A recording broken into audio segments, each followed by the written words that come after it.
По всему миру мы можем наблюдать множество действующих и недействующих вулканов.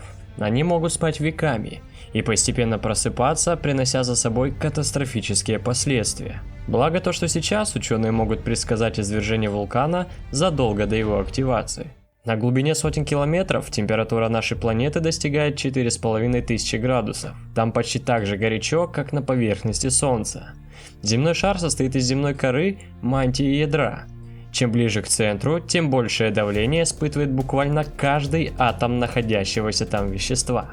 При столкновении или сдвиге тектонических плит в земной коре возникают трещины, и давление в этой зоне резко понижается. Тем временем магма, горная порода в расплавленном состоянии с температурой около 1200 градусов, с огромной скоростью начнет двигаться к поверхности Земли.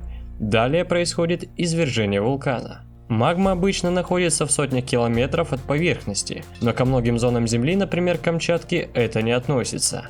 Об этом говорят многочисленные серные испарения и бурлящие бассейны. Всего лишь в паре километров от Земли находятся массы расплавленной лавы, так как в полуострове Камчатка из недр Земли идет восходящая зона расплавленного вещества.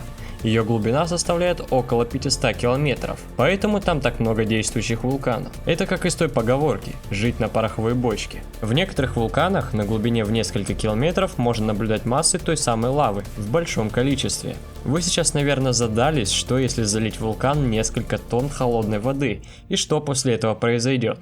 Вот давайте и узнаем. Напоминаю, что вода имеет свойство испаряться, и чем выше температура, тем быстрее и больше испаряется вода. В момент подачи большого объема воды в жерло вулкана, более 70% всего объема так и не достигнет магмы.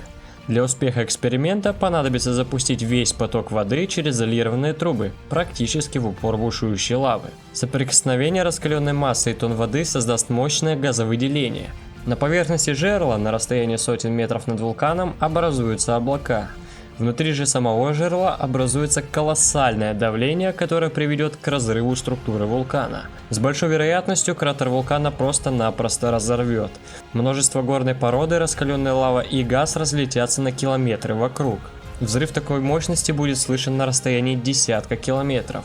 Ударная волна будет такой силы, что она снесет практически все строения у подножия горы. Но слава богу, люди разумны, и такой эксперимент вряд ли кто станет проводить, ввиду его чрезвычайной опасности.